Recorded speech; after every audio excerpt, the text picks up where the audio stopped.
No one saw or heard a thing. No one could have. But the commotion started behind a dismal little rented farmhouse just south of Fred Potter's place. A flapping, a fluttering, a free-for-all, and then a cry, a long, eerie shriek, an echoing, slobbering wail that raced into the forest like a train whistle through a town. Loud, muffled, loud, muffled, moving this way and that through the trees like a hunted animal. Then a flash of light, a fireball, blinking and burning through the forest, moving with blinding speed right behind that siren, almost on top of it. More cries and screams, more flashing lights. Suddenly, the forest was filled with them. The trees ended abruptly where the Amherst dairy began. The chase broke into the open. First out of the forest came a bug, a bat, a black bulb-eyed thing, its dark wings whirring, its breath pouring out like a long yellow ribbon. It just couldn't fly fast enough, but clawed in the air with its spidery arms, desperate for speed and shrieking in total panic. Right behind it, so close, so dangerously close, the sun itself exploded out of the forest. A brilliant comet with wings of fire, tracking a glimmering trail and a sword of lightning outstretched in burly bronze hands. The black thing and the comet shot into the sky over Bacon's corner, zigzagging, shooting this way and that like wild fireworks. Then the forest, like a row of cannons, spewed out at least 20, each one fleeing in utter panic with a dazzling, flaming figure tenaciously on its tail, scattering in all directions like a crazy meteor shower in reverse. The first demon was running out of tricks and maneuvers. He could feel the heat of the warrior's blade right at his heels. He spit over his shoulder. "No, turn away, I am going. He spit over his shoulder. "No, turn away, I am going." The fiery blade cut through an arc through the air. The demon met it with his own and the blow sent him spinning. He corrected this with his wings, turned, faced his assailant, shrieking, cursing, parrying, blow after blow, looking into the fiery eyes of more power, more glory, more holiness than he'd ever feared before. And he could see it in those eyes. The warrior would never turn away. Never. The demon withered even before the blade struck its final blow. It slipped from the earth, from the world of mankind, into outer darkness, gone in a tumbling puff of red smoke. The warrior turned and soared higher, spinning his long sword above his head, tracing a circle of light. He burned with the heat of battle, the fervor of righteousness. His fellows were consumed with it, striking demons from the sky like foul insects, vanquishing them with strong swords, relentlessly pursuing them and hearing no pleas. On the right, a long, slithering spirit took one more swipe at his heavenly assailant, before curling tightly in anguish and vanishing. On the left, a loud-mouthed, boasting imp cursed and taunted his opponent, filling the air with blasphemies. He was quick and confident and just beginning to think he might prevail. His head went spinning from his body, while the proud sneer still twisted the face, and then he was gone. There was one left. It was spinning, tumbling on one good wing. I'll go, it pleaded. "Your name," ordered the angel. "Despair." The warrior swatted the demon away with a flat of his blade, and it fled, gone, yet still able to work evil. And then it was over. The demons were gone, but not soon enough. "Is she all right?" asked Nathan the Arabian, sheathing his sword. Armoth the African had made sure. "She's alive, if that's what you mean," the mighty Polynesian Mota added, injured and frightened. "She wants to get away. She won't wait." "And now despair is free to harass her," said Signa the Oriental. Armoth replied, "Then it's begun, and there will be no stopping it." Sally Rowe lay in the grass, clutching her throat and grasping for air, taking long, deliberate breaths, trying to clear her head, trying to think. A raw welt was rising on her neck. Her plaid shirt was reddened from a wound in her shoulder. She kept looking towards the goat pen, but nothing stirred there. There was no life, nothing left to harm her. I have to get moving. I can't stay here. No, not one more minute." She struggled to her feet and immediately rested against the farmhouse, her world spinning. She was still nauseous, even though she'd already lost everything twice. "Don't wait, go, get moving." She staggered up the back porch steps, stumbled once, but kept going. She wouldn't take much with her. She couldn't. There wasn't time. Ed and Mosh were quite comfortable, thank you. just sitting there in front of Mac's barbershop right on Front Street, which is what they called the Toll Springs, Claytonville Road, where it passed through town. Ed was 68, and Mosh couldn't tell everyone his age, so nobody asked him anymore. Both their wives were gone now, God bless them. Both men had pretty good retirements and social security, and life for them had slowed to a comfortable crawl. Ain't biting, Ed. You should have moved down river, Mosh. Down river. They get cranky swimming clear up to your place. You gotta catch M in a good mood. Mosh listened to the first part, but not the second. He was staring at a green Plymouth hurrying through town with two upset children in the backseat. Ed, now don't we know those kids there?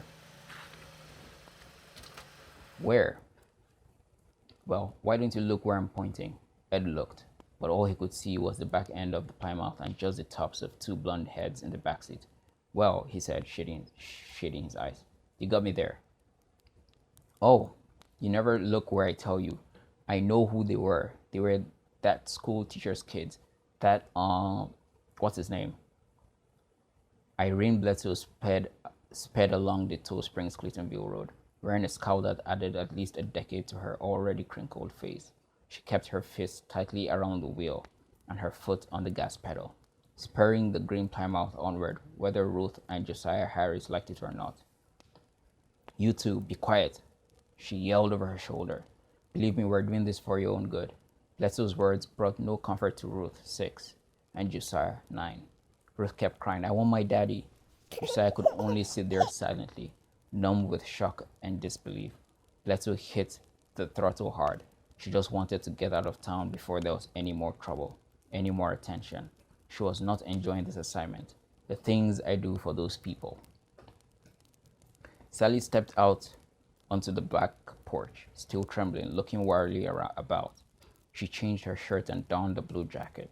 She gripped her wadded up, blood-stained plaid shirt in one hand, and a paper towel dipped in cooking oil in the other. It was quiet all around, as if nothing had happened.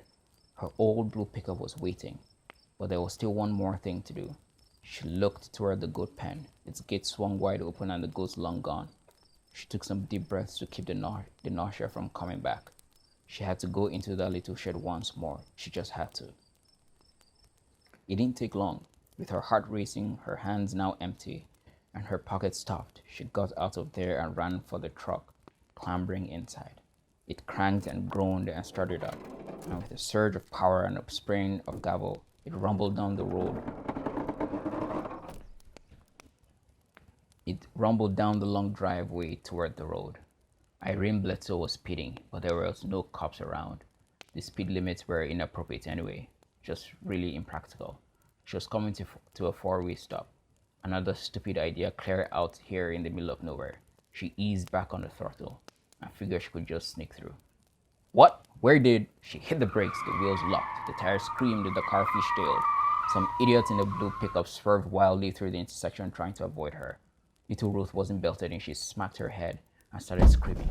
The Plymouth skidded to a stop almost facing the way it had come. Be quiet, Bledsoe shouted at the little girl. You'll be quiet now, you're all right. Now Josiah was crying too, scared to death. He wasn't belted in either and had quite a tumbling back there. You two kids shut up, Bledsoe screamed. Just shut up now. Josiah could see a lady get out of the pickup.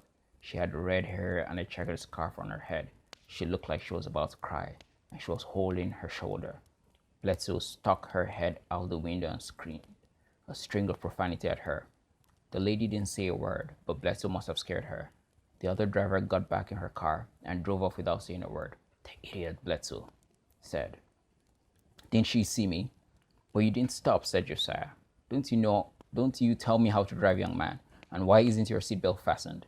Ruth was still screaming, holding her head. When she saw blood on her hand, she went hysterical. When Bledsoe saw that, she said, oh, great. Oh, that's just terrific.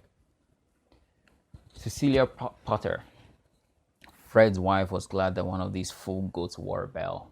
At least she was able to hear something and run out into the yard before they ate up all her flowers. The two kids bolted and ran back to their rental home. As for the doe, she thought she owned nothing that grew and she wasn't timid about it. You get, Cecilia shouted, waving her strong arms. Get out of those flowers.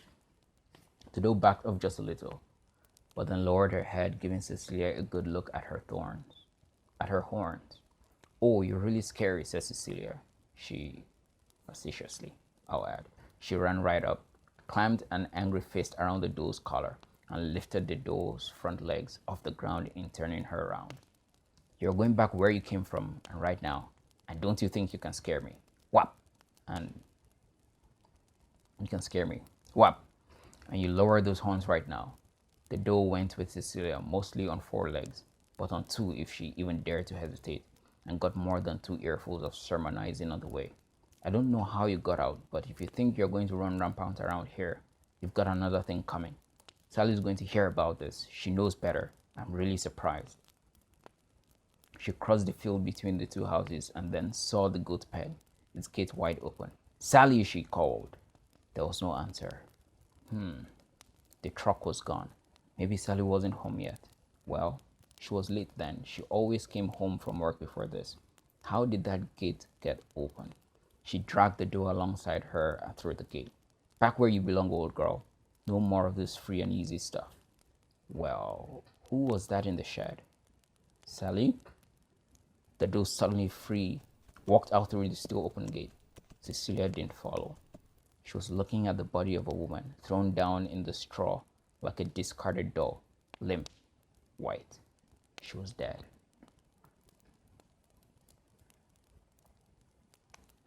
Nathan, Armath, and the other warriors made a low, slow pass over the farmhouse and saw a distraught Cecilia running from the goat pen. Nathan gave the others a signal, and with an explosive surge of their wings, they shot forward, etching the evening sky with streaks of light. The fields below them passed by with the swiftness of a thought, and then the green canopy of the forest swallowed them up. The leaves and the branches whipping by, over, around, and through them. They rushed through the shadows and shafts of fading light, through tall trunks and thick, entangling limbs, and finally reached the clearing where the captain was waiting.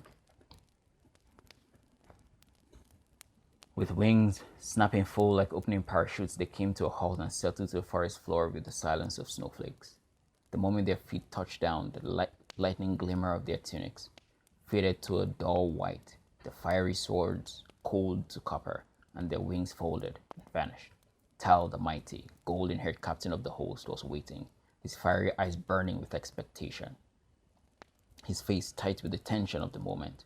Beside him stood Guillo, the strength of many, a dark, bearded, massive spirit with thick, powerful arms and a heart yearning for a fight. They were dressed in dull white as well, and wore formidable swords at their sides. Nathan called his report even as Tal and Guillo were stepping forward to greet them. All the demons were routed except for despair. Good enough, said Tal. Let him carry word back to his comrades and then continue his work. Any other spirits from Broken Birch involved in this? Several, formidable but defeated for now. We didn't see Destroyer anywhere. He sent his lackeys and stayed out of it himself. Of course. Now what of Sally? Sally Rose is fleeing. Her truck is several miles down the road, headed south toward Claytonville. We send Shimon and Sion to follow her. The assassin asked Tal. Slain by our hand, we had no choice. Sally was close to death. Guillo rumbled his approval of the action. How is Sally now? Tal asked. Armos reported. A minor throat injury, a welt on her neck, a shallow knife wound in the shoulder, no immediate physical damage. Tal sighed just a little. No, not immediate anyway. What about the near collision with Irene Bledsoe? Nathan and Armut looked toward Signa, and the lithe Oriental smiled. Successful, but by a hair. Ruth Harris suffered a small injury on her forehead, but Sally was clearly seen by everyone in the car, and she saw them just as clearly. Armut picked up from there, and now Mrs. Porter has found the assassin, and she's calling the police. Tao had to take a moment just to shake his head at the immensity of it all. Just that news is enough. Guillo expressed his anxiety with a gravely chuckle. Captain, we have never before hoped for so many things to go right that can go so wrong. Tao looked toward heaven and smiled a cautious smile. We can hope for them all to go well as long as the saints are praying. And they are. There was a mutter of agreement from all of them. They could feel it. So, Tal continued. If all goes well, this time we advance, we conquer, we set the enemy back, we purchase just one more season of restraint. One more season, they all echoed. Sally could arrive in Claytonville safely enough with Shimon and Sion as escorts. The demon Terga has much to answer for now. I expect he'll send some spirits after her to tear her down. Even so, Shimon and Sion have orders not to intervene unless absolutely necessary. More pain, Captain, more destruction, Guillo blurted in anger. One would think those wretched spirits can never inflict enough suffering. Tal looked into those dark eyes, so full of fire of battle and yet so tender toward God's elect. Good friend, we are all hurt for her, but her suffering will bring about God's purpose, and you will see it. May it come soon, Guillo said, gripping the handle of his sword. He looked at Nathan and prompted sarcastically, I'm sure you have more joyful news. Yes, said Nathan. Of Tom Harris. He's at the police station now, trying to do something to get his children back, trying to reason with Sergeant Mulligan. At the mention of Mulligan's name, Guillo laughed a roaring, spiteful laugh, and the others made a distasteful face. Nathan only nodded with resignation. They were right. So now comes the testing of Tom's faith, a real trying of his commitment, said Tal. I'll be watching the Saints, said Guillo. I'll see how they handle this. Tal touched Guillo's shoulder. This will be one of those things we hope will go right. Oh, may it right, may it go right, may it go right. For Tom's sake, said Nathan. For everyone's sake, said Armoth. Which brings us to Ben Cole, Tal prompted. Nathan responded. He's about to walk into it right now. That's the ending of chapter 1. This is a great book. I love this book. I hope you enjoyed this video. Tune in tomorrow to today's Friday. I'm going to be doing this just weekdays, so tune in on Monday for chapter 2 of this book. Until then.